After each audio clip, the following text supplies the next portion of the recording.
I am going to introduce a person that I have run across for a decade plus now, and it's really always a delight. Started in the industry as a roaster, and has been 20 years here, from barista to director of companies. He currently spends his days connecting roasters and producers from around the globe for Volcafe specialty. And so today he's going to be talking with others about disrupting the sourcing model. Please, John Moore. And you'll introduce the others, I hope. Come on up.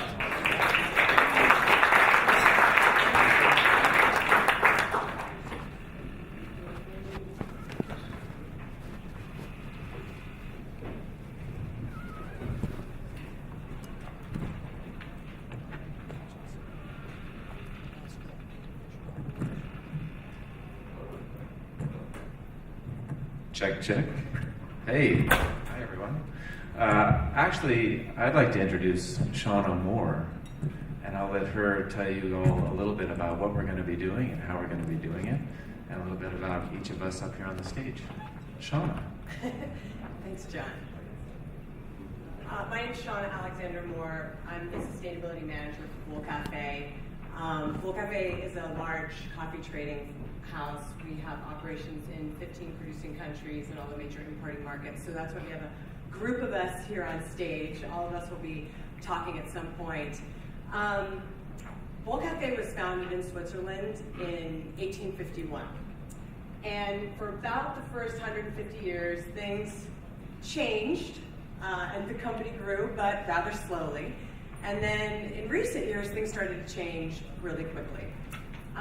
We've seen rapid changes, as all of you have, in where coffee's grown, how it's grown, consumer preferences, demands for supply chain traceability and transparency. We've even seen changes in the climate. And so for a company like us, it's time to look at shifting things up a little bit. So we're here to talk about supply chain disruption and innovation. And we tried to get a little slice of the supply chain here on stage. We have Mitch Richmond, who's visiting us from Indonesia, from Sumatra. He works for Volcafe's company there in Indonesia. John Moore's already been introduced from Volcafe Specialty here in New York. And my role as sustainability manager is global. So I work with our producing countries and importing markets as well. So first thing I want to say is Volcafe lives at origin. When I talk about having operations in 15 producing countries, we're talking about people who live and work there. Buying agents, agronomists, mills, exporting offices. We've had a permanent long-term presence for decades in the places where we work.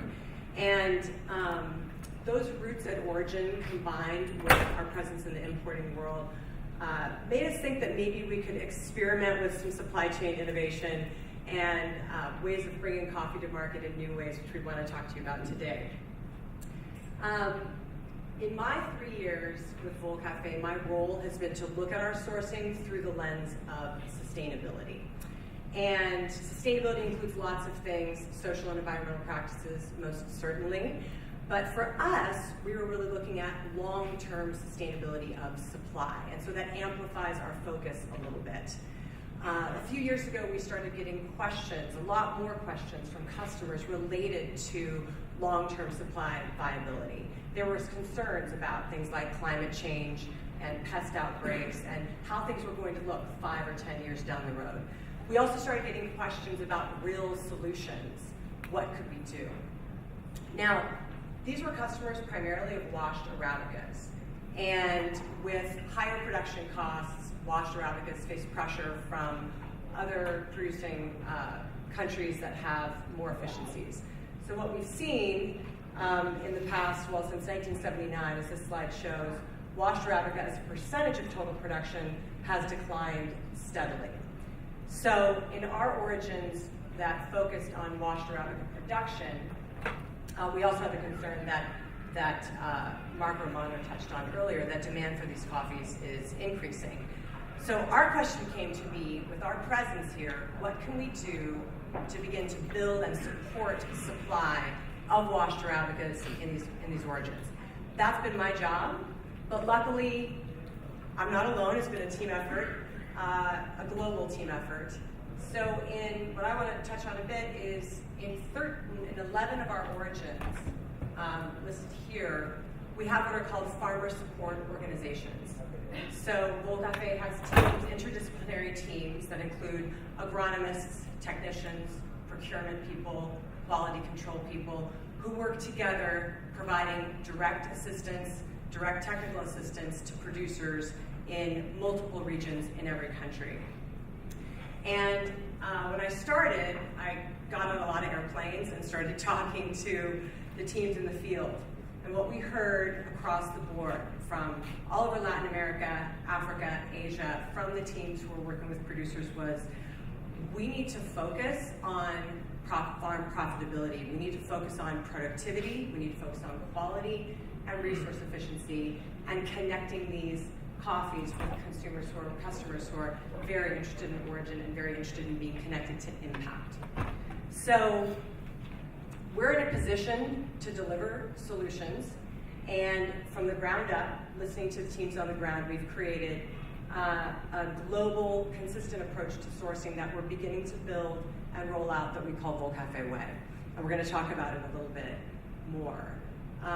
But generally, we're working with producers from ground all the way through processing. So from the seedling selection, this is actually taken in Villarrica, Peru, that Doug referred to earlier. From seedling selection to on-farm management practices, agroeconomic management, to harvest and post-harvest techniques in a very holistic way. Profitable producers are our mission, and we're trying to connect them with customers who really care, and holding ourselves accountable for the results that we say we're going to produce. So I could go on about it, but I want to share the stage and share the questions with Mitch and John, and actually hear from them. So I've been in the middle of origin and importing in my role, and have questions for you guys, actually. So first, in terms of disruption and innovation, like how are the things that you've been doing in the past few years different from what you've done in the past? I think there's a lot of overlap already in how we've been sourcing in the past and how we're going to source for Volcafe Way. But what we do now, and that goes to Genuine Origin, the other project that we have, is the exposure we have to all the roasters in the US is enormous with this new platform. So what we can do now is zoom in on the farms where we source our coffees. And for example, one of the things that we have done is tie ribbons around the older variety trees that farmers have. They always have a mix of older and newer high-yielding varieties. And it's the old varieties that we are selecting and trying to maintain and get to know more rewards for it. So it's especially the micro lots that will change how we source. Check. Hi, everyone. So for me, I think this has been a fundamentally game-changing time. It's interesting to think we, for many, many years, as Shauna mentioned, we're a multinational company. We've been around quite a while. And I think the model of trading coffee was pretty monolithic.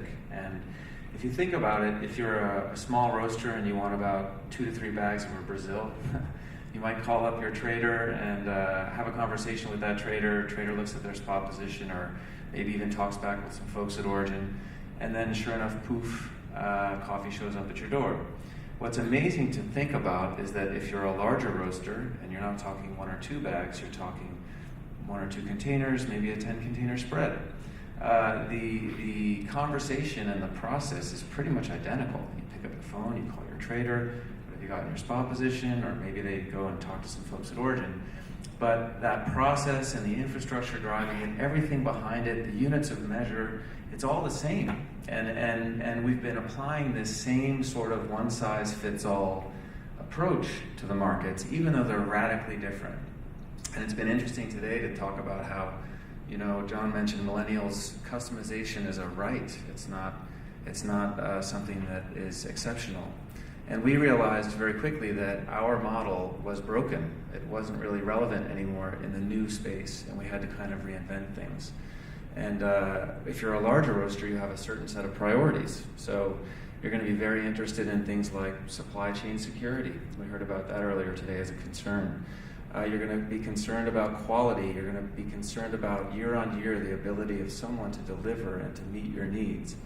And these are programmatic problems that are faced if you're a larger roaster. And I think through programs like what Shauna has described, a sourcing ideology that is driven by a certain value set. You know, we're looking for producers to be viable, and not just be viable or survive, but to thrive in coffee. We're looking to engage in open and honest conversations about what that means.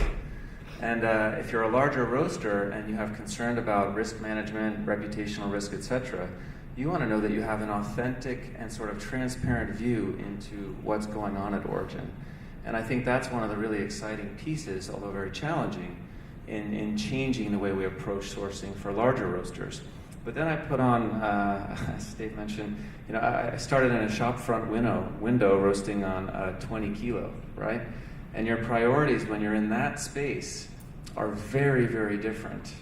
And you're looking for uber quality, ultra quality. You're very sensitive about having total access, transparency into that chain of custody, from seed all the way through to sip. Your storytelling, you need tons of information. You need to get small quantities at a time because you're concerned that if you open up that 160 kilo bag, you might not use the whole thing in a month. You know, you need quick delivery systems, easy logistics. You need access to capital. You need to have terms, even though you really probably shouldn't get them. And so we realized that we were not in this space, but we wanted to be, because that space too is relevant. And as an aggregate is a pretty significant piece of the market, and it's growing. And hence, Mitch had mentioned we have a new project that we're launching, and that is called the Genuine Origin Coffee Project. And so on the one hand, we have a Volcafe specialty coffee company that's more traditional, yes, but is taking on a new approach to sourcing and a new approach to servicing our larger roaster customers more effectively. But at the same time, we're trying to craft a completely new platform for reaching out to smaller roasters, micro roasters. And in doing that, we built a web-based platform that actually allows them to go on anytime, day or night, not when we're in the office, not when the traders are at their desks, but complete a transaction almost like an Amazon of green coffee. So that's been an extremely exciting project, and I think it's definitely a disruptive way of looking at the complexity of the market and then trying to meet the roasters where they are, not where we would like them to be. Yeah, there's a tendency, I'm certainly in a public forum, and to try to make things seem like it's also like handled, and 11 countries, we're rolling this out, we're doing this, but it's actually really hard. It's 11 countries, there's 3 regions per country, and so I'm really curious. And Mitch, your role in Indonesia is both commercial, you're assistant general manager, but then you're also running the farmer support organization. And so I'm curious about what's drawing you in terms of the upside of getting involved in things like this, but then also what the challenges are. Well, definitely the challenges are on the Volcafe Way side is getting farmers on board. There are certain philosophies in the Volcafe Way. They have to redesign, rethink their farms, see it as a business, change the way they are growing, where they place their trees, shading trees. So you try to break the more traditional farming mold that they have been having for generations. I think that's the most difficult thing to break.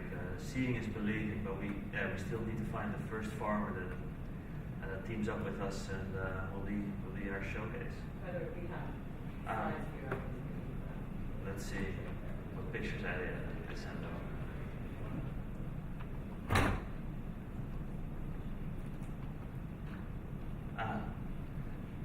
Let's go one back.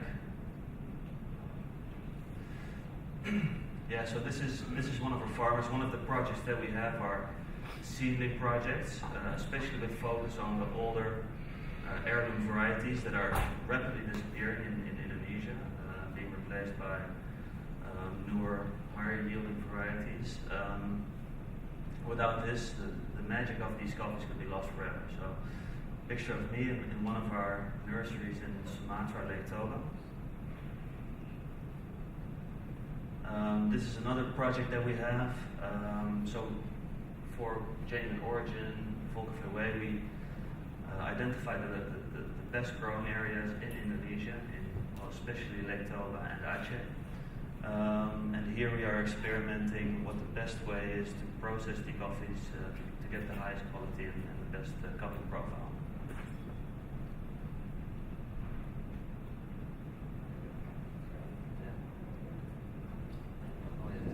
No, I would just jump on what Mitch said.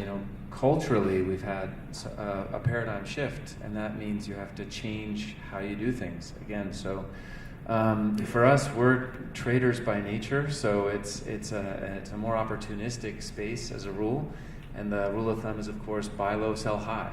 And when it comes to supplying the market with supply chains that are viable, it means you get a roaster that wants a given type. You have to go back to origin and sort of shop it around, find out who can do what. And our approach has been completely different of late. And we're trying to flip an opportunistic model and get much more holistic in our approach to how we're sourcing these coffees. And also how, as traders, rather than just being sort of the notorious trader type, we're actually trying to add value in our proposition. We're trying to connect. You can see the work being done here is extraordinary. And I hear stories about tying ribbons on trees, and I get giddy. The coffee person in me is very happy by stories like that. And yet it's my responsibility then, and the onus is on us here to find a channel to market for these, to actually realize the premiums for the work that's being done there, and to create these channels that are meaningful.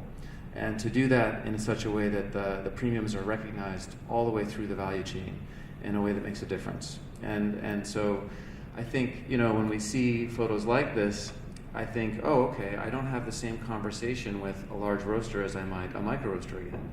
And so we've actually changed the way we do business. We've added what I would call in our industry terms a street team, so to speak, but we have brand representatives really out in the field doing cuppings with roasters, meeting with roasters, discussing the different coffees that are part of this program, in addition to having a web-based platform that shares stories about these different origins, about the different producers, about the clusters themselves. So it's been a big paradigm shift for us. I did realize there were a few innate challenges in that. Changing this culture, it doesn't happen overnight, but we're committed to it. I would say time is certainly a challenge. I've learned through this process there's a couple organisms, no matter how hard I try, I can't change. One is a coffee tree. I try as I might, I can't get them to change how much they produce, when they produce, or what they're producing. And so, when you're launching a program like this and you're counting on harvests and you're counting on types, you're counting on Mother Nature to produce. I've got trees at home. The other element I also have at home, and that's a designer. So the graphic artists are completely out of the bounds of my control. Perhaps others in the room have had this experience. Actually, I love our designer, but the reality is designing a new web-based platform with an e-commerce component and with so much information in it, for a green coffee trading company, this is new ground for us. Some of you in the room coming from other pieces of the market, that's probably in your second nature. But for us, this was a pretty significant undertaking, and it's something that, as a green coffee trading company, was completely foreign territory. So that's been really exciting, but definitely very challenging.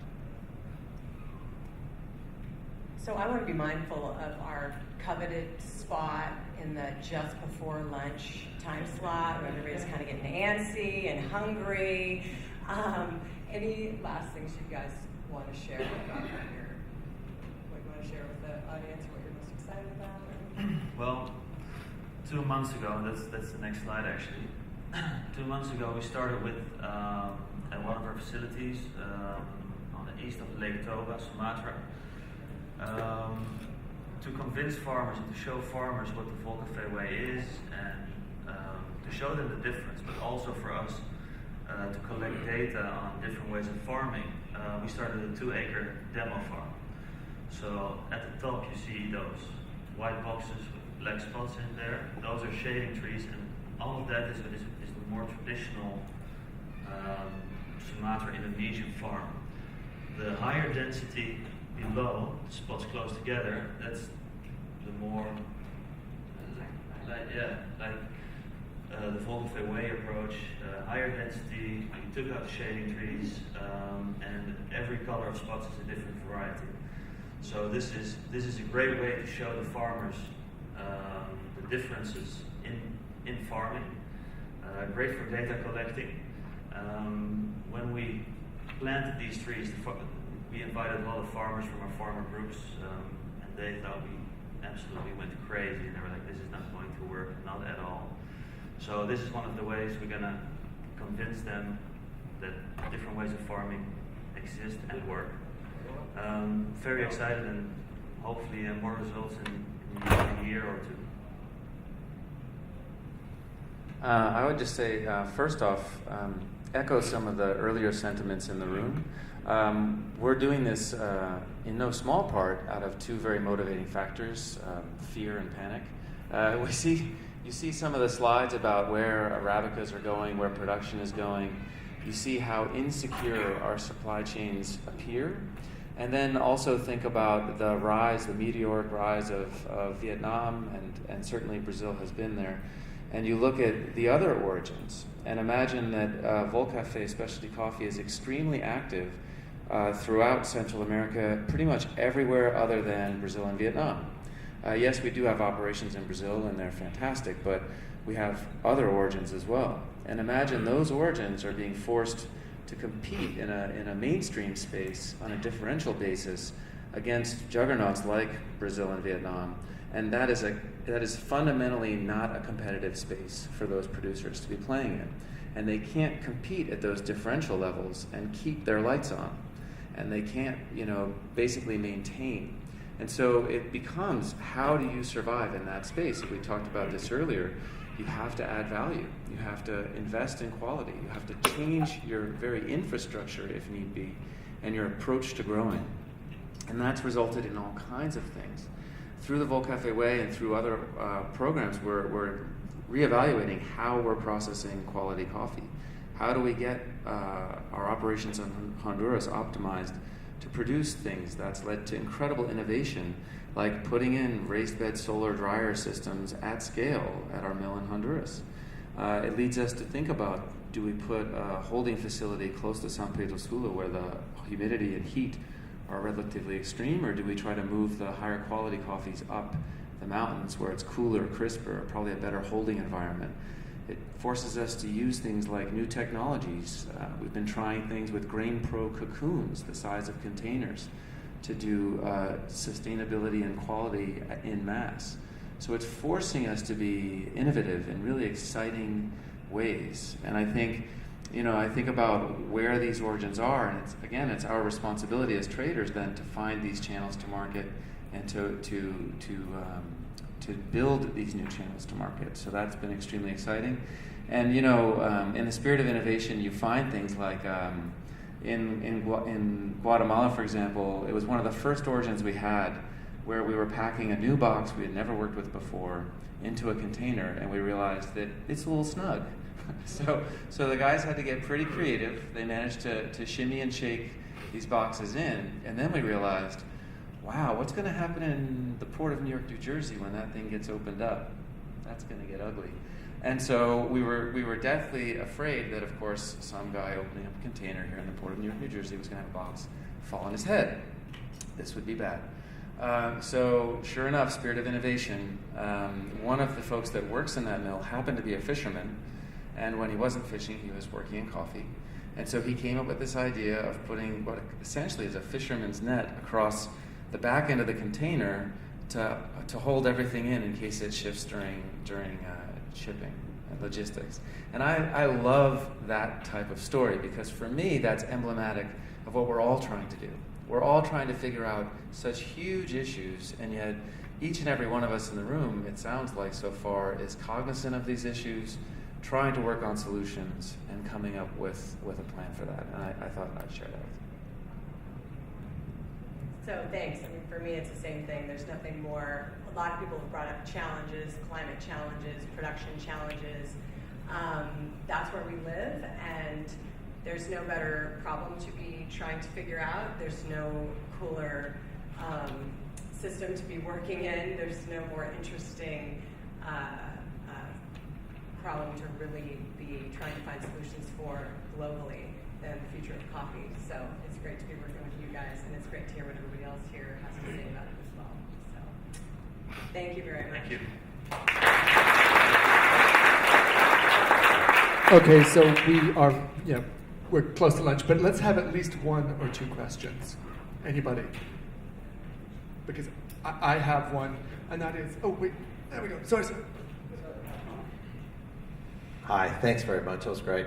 So I've been watching the micro-lot movement for the last decade and a half or so, and I've watched you guys. In fact, we buy from you guys in Melbourne, some of our green, and the green movement has had a similar movement to the specialty coffee movement at a cafe level.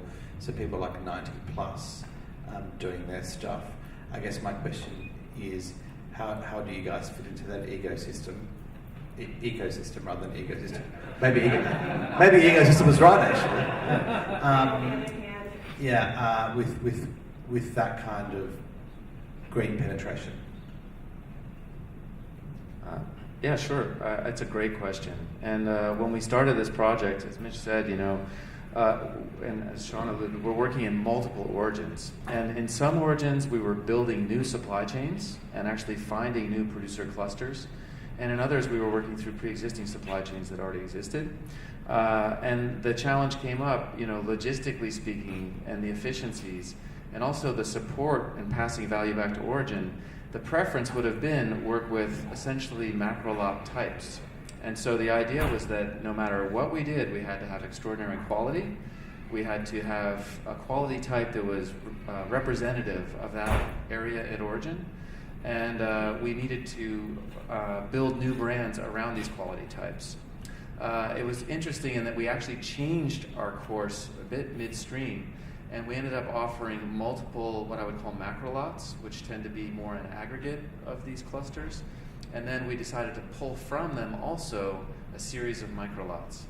And if you visit the website, you'll see that we actually put Q-graded cupping scores alongside the different coffees. And we're offering up both micro lot offerings and macro lots.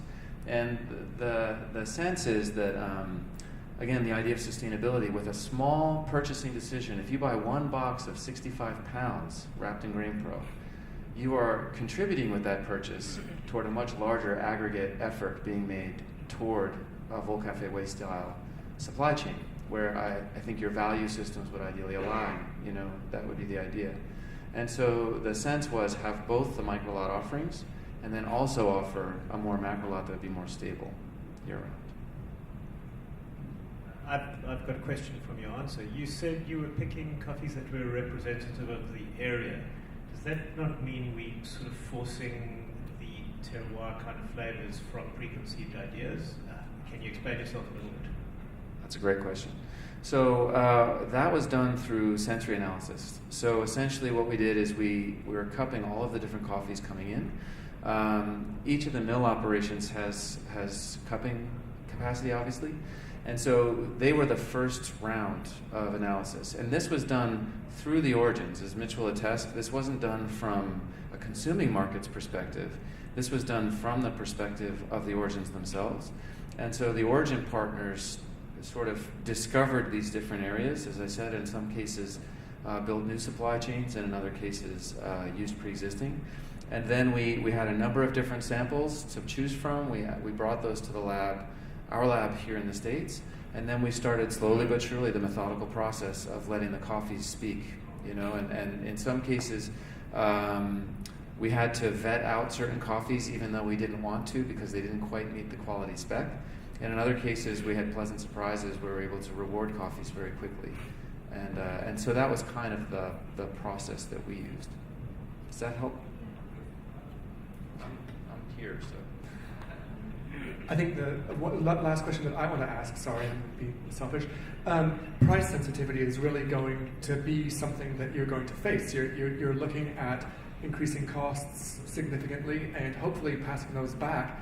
But where in the consuming countries do you feel like you're going to reach an upper bound of price sensitivity, and people aren't going to be willing to pay for the sort of the finest of the fine that you're going to pull from this. Is there a bound, do you feel, or not? That's a great question. We struggled with that one internally, and what we found, we did a number of different focus groups with different roasters and different roaster types. And this again speaks to the idea of serving the communities appropriately and giving them a value proposition that makes sense on their terms. So again, I put on my micro roaster hat from yesterday, and I think, wow, okay, there's a value to me having a small box, and there's a value to me being able to order one or order 50 at any given moment from a cell phone. And there's a certain premium that I'm probably willing to absorb if I feel that value is commensurate and it makes my business run. And then the nice thing from our perspective is, if you are a micro roaster that feels differently, you could still end up in a more traditional model where you can call up a trading desk, you could do 20, 50 bags, 100 bags, whatever it might be, and the price structure will be very different. But that model is fundamentally different, and you're not tapping into all of the value add that you're getting from the one in the other. So where is that ceiling? We don't know. What we've done is we've committed to the origin partners, and these are all fixed price. This is another difference in this model. This community, they'd like to see fixed pricing, and so essentially, when you see a price on this website, that is the price until we source that coffee type again. And then there may be a radical change in that price. We don't know. But it is what it is. So it's passed transparently and cleanly through to the consumer. Thank you, guys. Let's get to lunch, all right? Thank you so much.